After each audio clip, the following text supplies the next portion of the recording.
continue. Okay. Good morning, Whitney. How are you? Hey, good morning. I'm well, and you? I guess I should say Professor Bichotte-Germaine.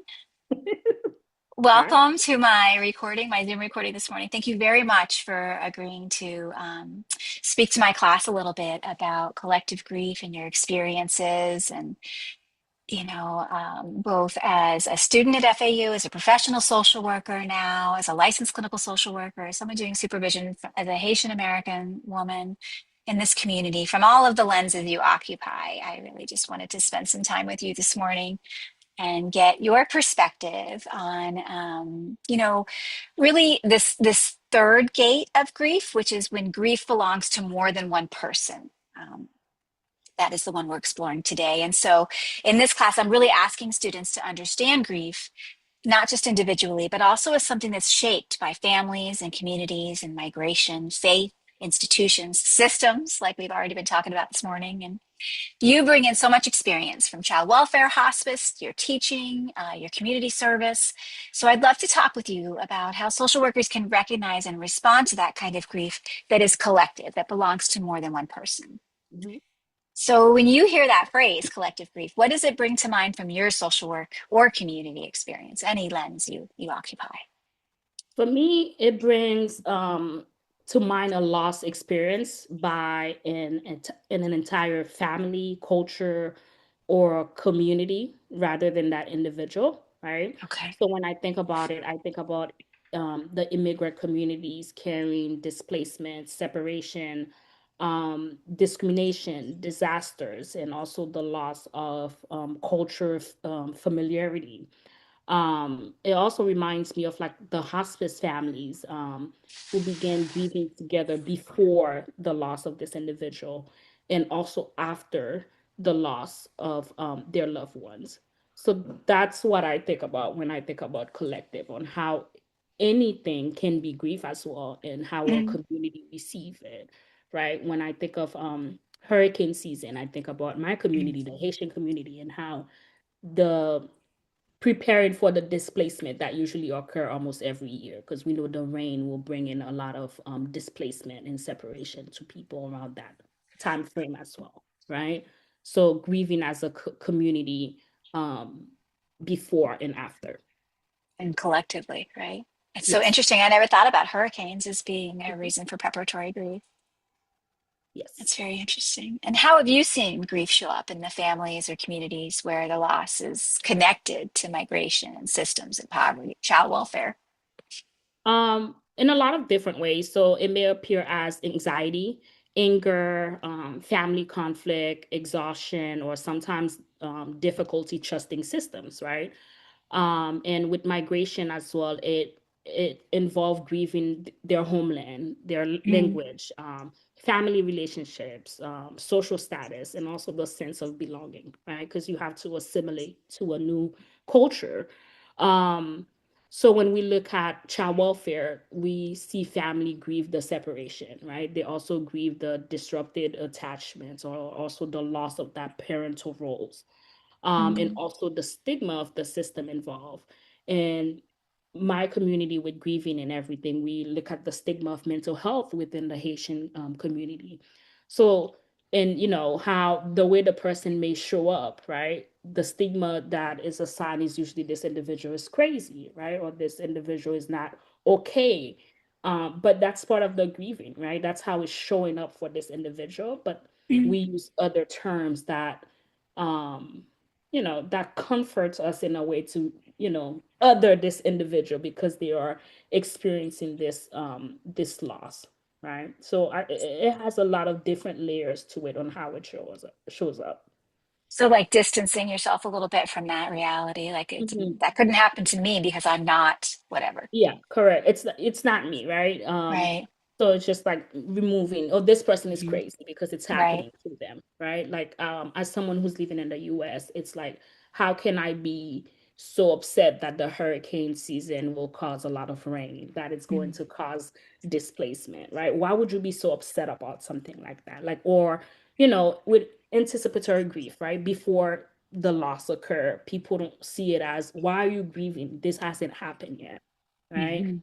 But when we look at anticipatory grief, it's the idea that we are actually losing something with anticipatory grief. It's just we're not there yet where we have lost. But I already know that when it starts raining, the roads are not that great. People will get displaced. It happens every year. There are research Mhm. to support it, right? So if it's not happening to you sometimes, you get labeled as other, right? Other. Mhm. So it may show up differently and will look different for every Mm. individual. That's a Um, fascinating comment. And it's making me think about the fact that grief is also a trauma response, right? So they're being when you see the rain, you're triggered because you feel like I'm not going to be able to go to school, I'm not going to be able to get my kids food, I'm not going to be able to get to work, whatever it is. And it starts that, trickle of yeah, anxiety and fear and panic yeah. and we need to be looking for that in those communities that share Correct. that. Correct. And for me, I remember as a child, I loved it when it rained because I didn't have to go to school. I didn't know it was because, the roads were bad. And now when I talk to my mom, she's like, yeah, I had to make sure I had to figure out to make sure I feed you guys now that you are home all Oh, day. no lunch Right. for home, right? Right. So it's like, to me as a child, it was Wow. perfect, right? I get to stay home all day. I don't have to go to school. I don't have homework. We get to play outside. But then looking at it through the lens of my mother, it's like, oh my God, there's no way I can leave the home to kind of figure it out, to get to a market or anything like that to Right. take care of me. Isolated. Right. Mhm. And So scared. What if the house just rains out? What if correct, right? So it show up differently, Mhm. and look differently. No, that's so interesting. I love that. And so, along that line, then, how can we recognize the grief that might be hidden behind or below that survival or caregiving? I think it's part of cultural humility as well. When it comes to recognizing it, it's not automatically assuming that we know that individual experience. It's asking the question. I think asking people, being able to say, what's going on, and trying to come from I try to come from the side of I'm learning from you. I'm a learner. Like I'm not an Mm, expert. Yes, I have years of experience in this field. I've done different things.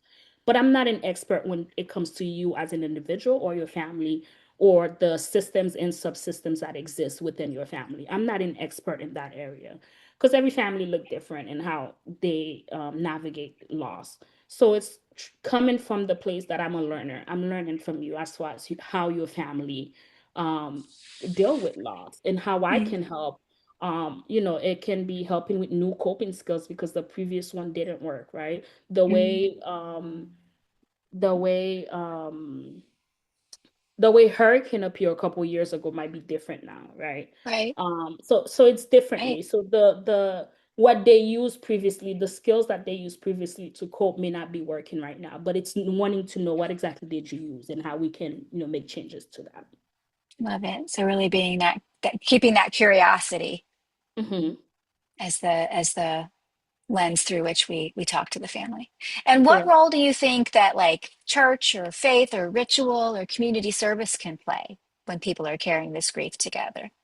I think with community and faith community especially can provide belonging, right? Mm, Meaning and practical support as well. In a lot of different faith communities, they provide transportation, they provide companionship, they provide food support, right? And I think belonging is a big part of it. For me, as Haitian, going to an Haitian mass is very important to me. It gives me the sense like it's being done in my language, right? mm, I mhm, belong in this room, right? So the culture and religious rituals can help families acknowledge the loss and maintain that connection as well, right? And being able to honor that loss as well within their culture and religious perception and everything. mhm, It allowed the grief to be carried collectively, right? mhm, So if you have someone that is going to church and they need to have different masses or different services to honor this individual, right? It brings in the community because the community will come to that service and will come and show up and support you, right? So it should be respected. When I look at the way Haitian grief, it's amazing to me because during the funeral, the chaos is happening. If you've ever been to a Haitian funeral, the chaos is crazy. You can laugh if it's not someone close to you, because it's very dramatic the way people mhm. grief, right? But then after the funeral, there's usually celebration happening, right? People are Mm, having a whole repast. There's food, sometimes there's music, people are dancing. My grandma's funeral, we're out in the street dancing with her casket, right? wow. So having the whole community is out there and doing it together. Um, so I think the community and play a huge role in how people carry grief collectively. I'm sitting here thinking I listened to a podcast over the weekend and it talked about how everything I teach at FAU is from a Eurocentric perspective. Hmm. And the author was introducing an Afrocentric perspective on grief and ritual and mourning and saying none is better than the other. They're just different. And we need to name Correct. what we're teaching in schools as Eurocentric. And one of the things that we're reading about this semester in the Warner book is about how important ritual is. And so he told a story about in India where they carry the body throughout the streets Hmm. and then burn the body, and everybody is part of that. And so children from a very young age see death as a normal part of life. Like they don't, Correct. it's not hidden away or secretive or something we're not allowed to talk about. And that allows for that digestion of the grief that, that. And I agree. And another example I'll give you, I have a colleague who was providing, she's not Haitian, but she was providing counseling to a Haitian woman who just lost her husband. And she was struggling with the counseling because she was not understanding certain aspect of it, right? Mm. And, and it was grief related, of course. And she brought me in the session with her to kind of like talk with the client and connect a little bit. And we were talking about underwear. And the clinician was like, what are you, what? But the idea behind it is when you lose your husband within the Haitian community, they may advise you to wear red underwear, right? So they Oh, don't come visit you or something like. There's wow. a whole thing behind it. So she was struggling because she wasn't doing it in her community. Her support was like, you need to make sure you do this. That's why you keep seeing him in your dream. You're not wearing the red underwear, Wow. right? And she was struggling with it. And I told her, and I understand and I hear you, right? So I think during that session, after me and the clinician, we were staffing it and doing consultation, I was like, yeah, these are, she's struggling with certain things and they are really related to her culture. Hmm. And it is very normal for people to wear dark clothing for the first year. You are not supposed to be wearing bright clothing the whole year. They are supposed to wear red underwear after the loss of Wow. their spouse, right? Just those, to me, it's a small thing because I'm aware of it, Hmm. right? But the clinician that was providing the service was not aware of that, as I don't even think it's in the literature for you to know about Haitian families that the color matters as well, right? So just those things can also help a client and help you and guide your treatment to a client. It's such a great example. Another way to help someone feel like they belong, like they're understood. It's attunement, right? It's a way to express attunement through culture. Correct. Oh, that's fascinating. I love that example too. Those are two really good examples. And so what are some of the mistakes we make when we focus only on the individual and not really include their community? So when we focus only on the individual, we may automatically diagnose this person's without Mm, considering the other systems, right? We are not considering immigration stress, caregiving demands, or mm, racism, poverty, all of those things. We may overlook them. Instead, we provide a diagnosis and said, okay, this is what it's presenting as, right? mhm, And we also overlook family expectations. For immigrant families, there's a whole expectation for children of immigrants, right? mm. Expectation of, accomplishments and being first generation. There's also, we may overlook community relationship. Do you go to church every Sunday? If you do, how is that, how do they provide support to you? Sometimes people go to church, you don't even know the services the church can provide in addition to them attending the service. That's Mm. something you can strengthen as well by knowing that. The culture traditions that also influence grief as well, right? So when we focus only on the individual, we are not looking as well as how culture tradition may influence that grief. It's not just this individual not wanting to wear red underwear, right? It's just Right, how culture tradition influence their grief, right? So we can make a mistake by just trying to acknowledge it as an individual issue, right? Because I could right. simply say, oh, don't wear it or don't do this, or any of that, right? But that's also dismissing that person's culture tradition as well, right? So making sure we are encouraging individual coping skills, right?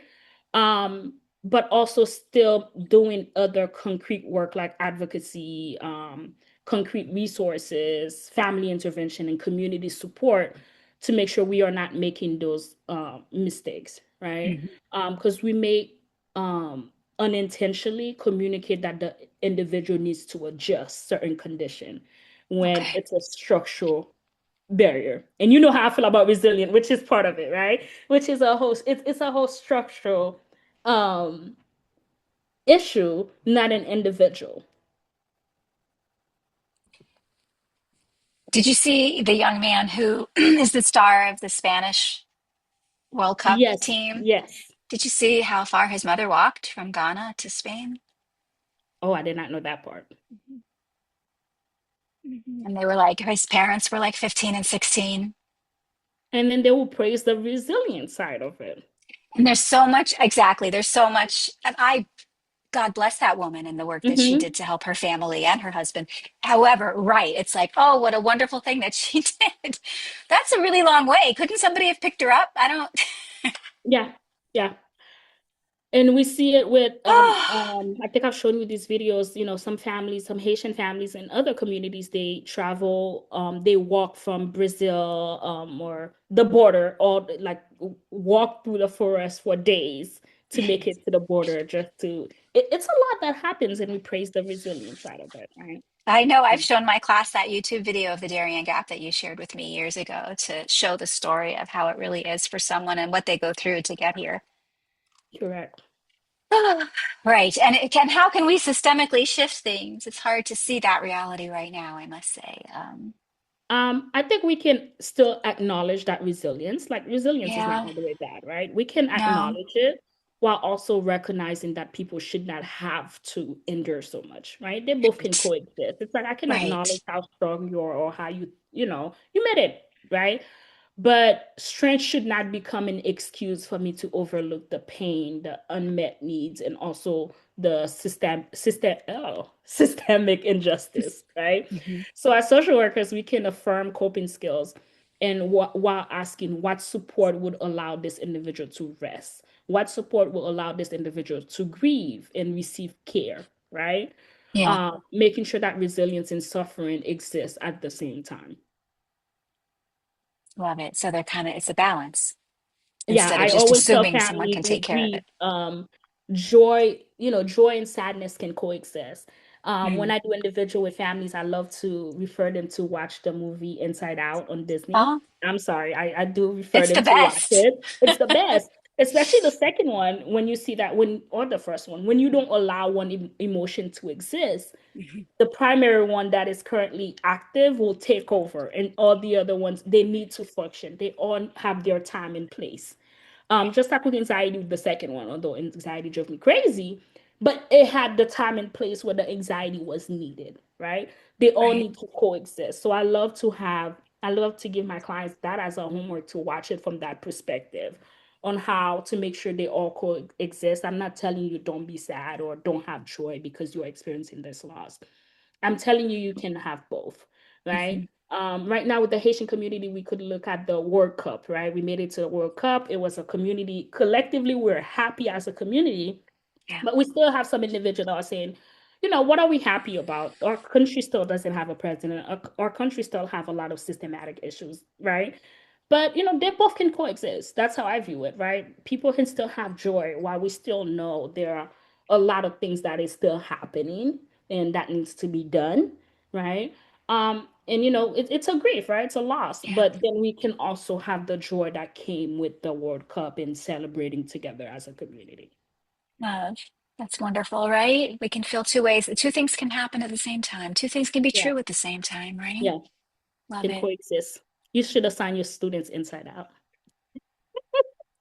I definitely have clients come to me talking to me about that movie because a lot of my clients have young children, so they'll see it and they'll come back and be like, Mhm. "Hey, is that what you were saying?"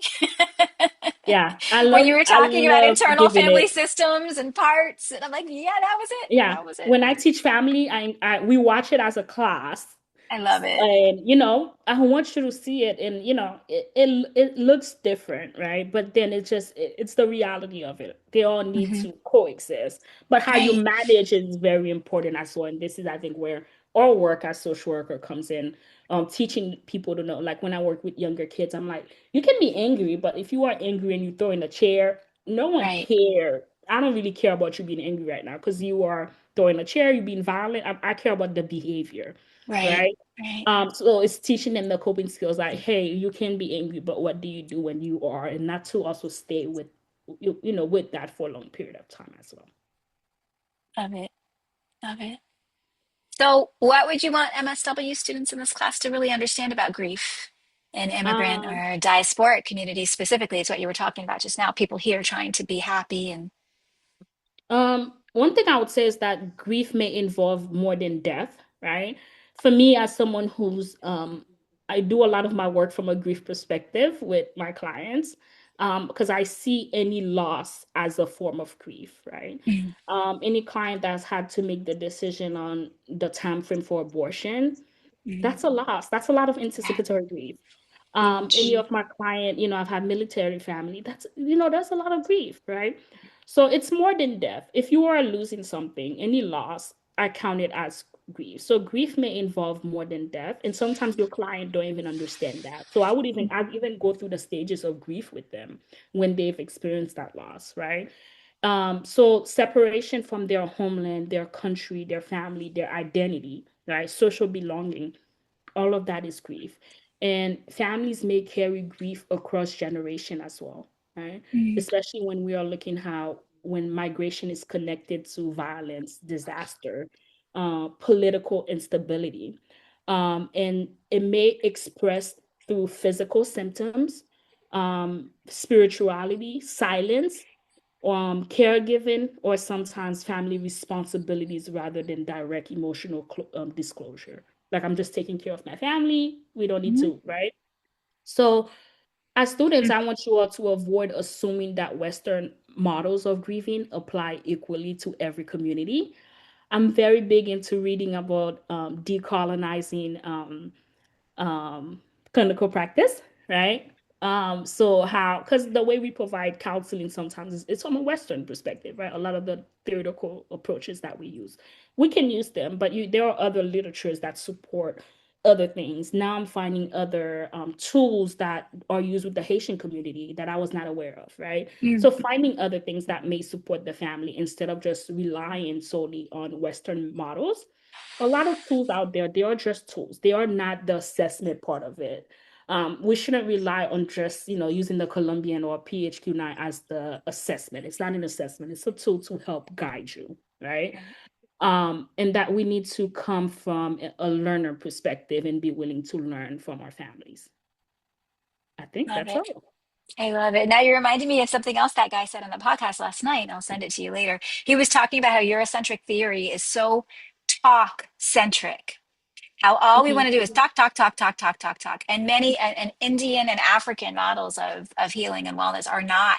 They're much more somatic, like you just said. Like Correct. you have to be thinking, is it expressing in their bodies? Are they physically depressed? Are they, you know, headaches, migraines? What ways is the grief presenting? Correct. Correct. So interesting. And if we limit ourselves to that Eurocentric lens, we will fail. Hmm. So Yeah, it's that interesting. assumption automatically we look at things from Western models. And if any of you Hmm. travel, you will see that as well. When you travel to other countries, you start to look at it from your what you know, right? How other Yeah. communities live. You start to judge sometimes, and have your own implicit biases.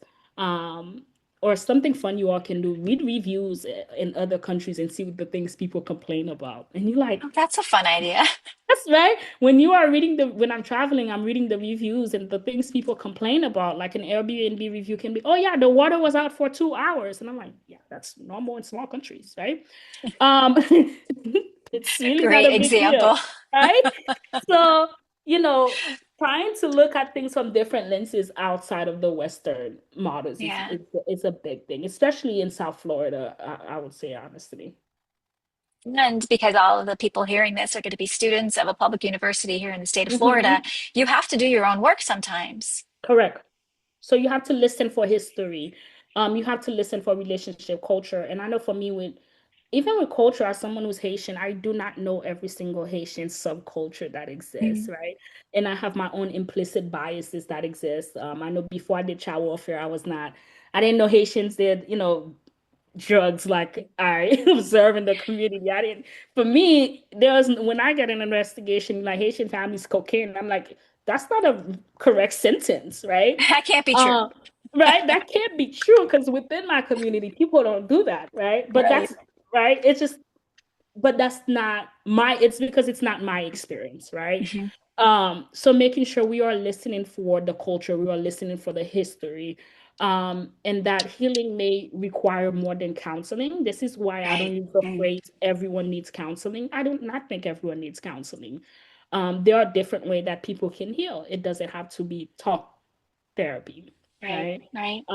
So making sure that we can also consider spaces where people can grieve together, even encouraging your clients to go to church every Sunday if that brings them a source of connection, that's Hmm. important. Right. Right.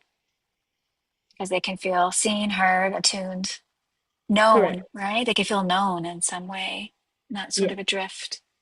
Or even Thank attending you. other funerals. I'll give this last example. Okay. Like my mother attends well, there's this thing. A lot of Haitians attends funeral they don't know. If someone died, you just go to the funeral, right? And my mom would go to funeral to people she barely knows and she'll cry.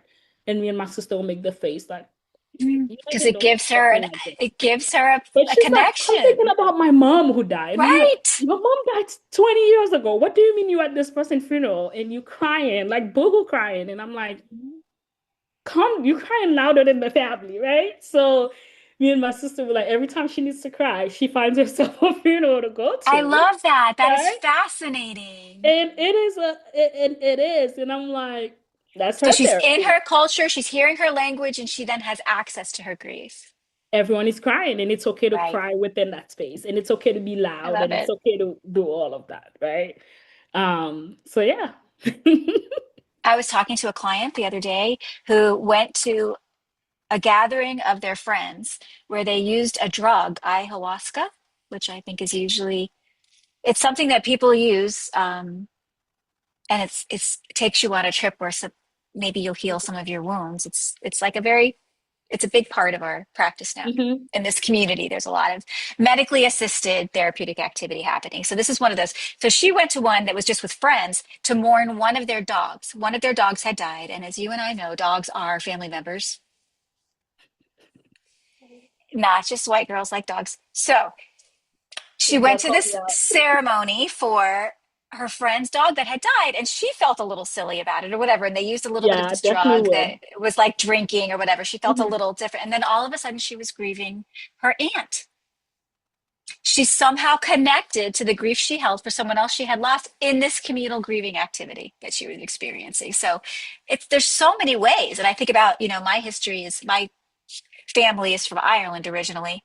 We have big wakes and everybody drinks Yeah, and drinks and drinks and drinks and drinks and drinks. And isn't that the same? Using alcohol or ayahuasca to collectively grieve loss. I mean, I kind of feel like a lot of the things we do, if you boil them all the way down, they look so different. But can be very similar as well. yeah, communal It's grief just in a place where when you you feel look, but when safe. you look through a Western lens, it's like this is what's acceptable, Correct. right? And it Right. gives you Why this is is this what's young lady doing a drug with her friends to grieve a dog? That's wrong. yeah. But But my let's drink grandparents after. over here with, you know, giant vats of liquor, That's okay. that was somehow all right. All right, then, whatever. So interesting, right? It's like we're all just humans or There, something. I don't I know. hope. So what else? So now I'll say, like, so these are all MSW students. Tell them about what they should expect when they graduate. Should they work at hospice? Should they work at child welfare? What are your kind of professional experiences a decade out now? Professionally, so I came from child welfare, hospice, now instructing. Instruction. Um, and one thing I could say as when I came out, child welfare was the dream. I was going to die and retired. within the child welfare system. That's all I wanted, right? And what I tell social workers all the time, the beauty of this degree is we can change our mind and Mm, still keep the same degree, right? We don't have to, we can say we love it, right? I love it for that season that I was in it. But when it was time to change, it was okay for me to change as well. And I could, you can take more education in other areas for you to um, go to something else, right? And our skills are transferable. One thing I personally love as someone who interview new social workers for hire is I want you to be able to explain how your skills, even though you have no experience in doing this, but you did your internship at a place where you were dealing with crisis, right? Making mm, sure you are able to be able to communicate how your skills are transferable and how the same skills I use as a CPI use them as a hospice social worker, right? The families I work with in this with DCF dealt a lot with loss, separation. I did death cases, mental health, all of those things, right? When I went into hospice, the family I was dealing with, it was a lot of loss as well, right? I look at it from the anticipatory grief still, it's a big thing in hospice, but when we are working with families, there are anticipatory grief because we are coming in as the expert in making decisions, right? They don't know what they are going to lose, right? right, And how right. the system will take them through it. So what I'll say is making sure know that your skills are transferable. You can always change your mind. And advocate for yourself. You don't have to agree with microaggression. You don't have to agree with disrespect. Advocate for yourself for what you want. Another thing I always say as well is you are the professional. Mm, I talk about grief all day. When I'm in hospice. I talk about death. I know a lot about funeral planning. I know a lot about support. But the families that I'm working with, they don't know about those things. I may get frustrated that they are coming in being in denial. And I'm like, you signed up for this. You consented to this. Why are you in mm, denial about this? But I'm the professional, right? It's my responsibility to teach the clients that I serve, right? Regardless if I may feel frustrated. So being able to check yourself, I think self-awareness is a big thing within this field, as far as where your feelings are coming from. Yeah, you may have to do extra work and you are still the professional, right? Clients yelling, clients cursing, I don't allow disrespect or disrespectful behaviors. And you can communicate that with your client, but you don't have to get on the same level as them. I don't have to yell at you. It can be mm, simple as, hey, when you calm down, give me a call back. You don't have to mm, tolerate the behavior, right? But you don't have to get on the same level as screaming and matching the energy. Because at the end of the day, you are the professional, right? right. You went to school, you know all of our values and all of those amazing things we have taught you. And you know all of those things. Our clients do not. They don't have that knowledge. And people don't know what they don't know, right? Right. So making sure you carry yourself as the professional that you are, and also understanding that this is a professional degree, regardless Mm. if our government agrees or sorry, whoever else. Right. um, but this is a professional degree, and there are expectation that comes with it. And if you do make the decision to become licensed, there are bigger expectation and bigger responsibilities that comes with it, right? I don't take my license for it's not a joke to me, right? I will remind my employer my license was given to me by the board of Florida, right? Right. Not the employer who hired me, meaning you don't Right. get to tell me how I practice if I don't agree with it ethically, right? Because I work for it and the board of Florida made the decision that I met the qualification to get it, right? Right. Because I promise you, if something were to happen, the employer will protect the employer, and not your license. So you are responsible for making sure ethically you're not, oh, my supervisor said I should do this and that. No, but what exactly the board who gave you that license said is okay and Mm, not okay to do with mm, this license you are choosing to practice with. So be mindful of that. You are your biggest advocate, and there's a big community of us as well. I know most social workers we don't get. I personally don't gatekeep. A lot of us don't. So please reach out to your colleagues, talk to them, right? I still text Joy all the time. mhm, Um, and you may know people in different communities that work in different communities that you don't. So stay in contact with those people. And if any one of you ever want to reach out to me, feel free to email me as well. I am open to that. Yeah, but good luck. You guys got this. And then tell them what they need to do after their MSW. Tell them what the Don't DSW program is like. don't listen to me. I'm currently a DSW student. And it took a long time for me to make that decision as well. Yeah, not For the right reason out. not right. Please, well, that's your decision as far as what you want. But a DSW as far as what exactly are your future goals and what do you want to do with your career? Personally, academia, I really enjoy being in academia. And I enjoy being, I'm a talker, right? I enjoy certain things, and that's why I felt the DSW is a great fit for me. And I want to look at mental health stigma within my community, and for me, it gives me that opportunity to do a little more work, right? Right, some And I honestly research. think it's strengthened my clinical skills as well because now I'm learning about more things, right? That I feel it's just like an enhanced MSW in a sense. Because now I'm learning about more theoretical approach and what exactly is the research, the data, and also being able to read that. What is Mhm. it saying about it? And when I'm looking at a research and I'm using it with my client, this was tested on Caucasian male, but I see uh black men or I see black women. Most likely the research I'm using or the theoretical approach I'm using may not apply to the client population Right, that I serve, right? So the DSW program is great if that's the road for you. Um, yeah, when you're ready for it, come back for us. Joy we'll already be has here. her, so we'll be here, We'll still hopefully. be here. So I still have 2 more years to go. But yeah, it's an honor to be part of this field. And one thing I also say, ongoing education, it doesn't stop at graduation. Attending trainings, attending conferences. Believe it or not, most of your jobs will pay for you to attend conference if you ask, right? It may not be promoted, but asking, hey, would you pay for this if I were to attend or if I were to get this certification? Right, Because that's how you learn as well. It doesn't stop in the classroom, right? right, Yep. right. Lifelong learners we are as social Yes. workers. That's one of our ethical obligations. And I don't know. I feel like most social workers want to keep learning. You know what I mean? If they're not burned out, if they're not overwhelmed, if they're not If they are not, exhausted. but most are, right? So it's like if they are not, it will happen, but most are. And then we have sometimes older social workers who may not, well, people don't like change, right? Yeah, yeah. So it's like they kind of experience a grief when they have to change. It's they are losing something that they used to do. It's a really And good that, right? lens. Sorry, I do a Mhm. lot of things from Love grief, it. Hmm. right? So now they don't want to do things from new perspective, right? Just Right, like for me, if right. I were to take the exam right now that they are changing, the LCSW Yeah, exam, I probably would have a lot of anxiety because when I right. took it, that's not how it was, right? So change can be hard. But I think as social workers, another skill we have is that we can adapt to change as well, and that we have to remain fluid in a sense. Like Mm-hmm. we can't be rigid and stuff Mm-hmm. with the way we do things. Right. If we are, we need to get out and do something else.